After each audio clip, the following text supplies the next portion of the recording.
24 മണിക്കൂറിനുള്ളിൽ 3 രാഷ്ട്രീയ നേതാക്കളുടെ കൊലപാതകത്തിന് സാക്ഷ്യം വഹിച്ച തമിഴ്നാട്ടിൽ രാഷ്ട്രീയമാകെ മറിയുന്നു. BJP നേതാവ് കൊല്ലപ്പെട്ടു, AIADMK നേതാവ് കൊല്ലപ്പെട്ടു. കഴിഞ്ഞ ദിവസം കന്യാകുമാരിയിൽ കോൺഗ്രസ് കൗൺസിലറുടെ ഭർത്താവിനെ ക്രൂരമായി തന്നെ വെട്ടി കൊലപ്പെടുത്തി. അതിനാൽ തന്നെ വിവിധ രാഷ്ട്രീയ പാർട്ടികൾ സമരത്തിൻ്റെ പാതയിലായിരുന്നു. ഇപ്പോൾ അവർ ഒന്നിച്ചു നീങ്ങാനുള്ള തീരുമാനമാണ്.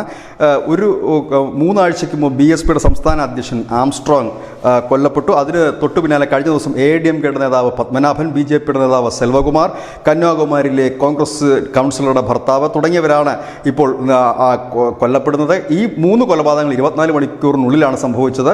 ആംസ്ട്രോങ്ങിൻ്റെ കൊലപാതകം നേരത്തെയാണ് സംഭവിച്ചത്. ഏതായാലും ഈ പ്രതിപക്ഷ പാർട്ടികൾ ഒരു ഫോറം ഉണ്ടാക്കിക്കൊണ്ട് ഒന്നിച്ച് DMKക്കെതിരെ പ്രക്ഷോഭത്തിന് ഒരുങ്ങുകയാണ്. നമുക്കറിയാം, ഈ ലോക്സഭാ തെരഞ്ഞെടുപ്പിൽ BJPയും AIADMKയും ഒക്കെ പിടിച്ച വോട്ടുകൾ കണക്ക് കൂട്ടുമ്പോൾ സ്വാഭാവികമായും DMKയ്ക്ക് പിടിച്ച വോട്ടിനേക്കാൾ മുകളിലാണ്, വോട്ടിംഗ് ശതമാനത്തേക്കാൾ മുകളിലാണ്.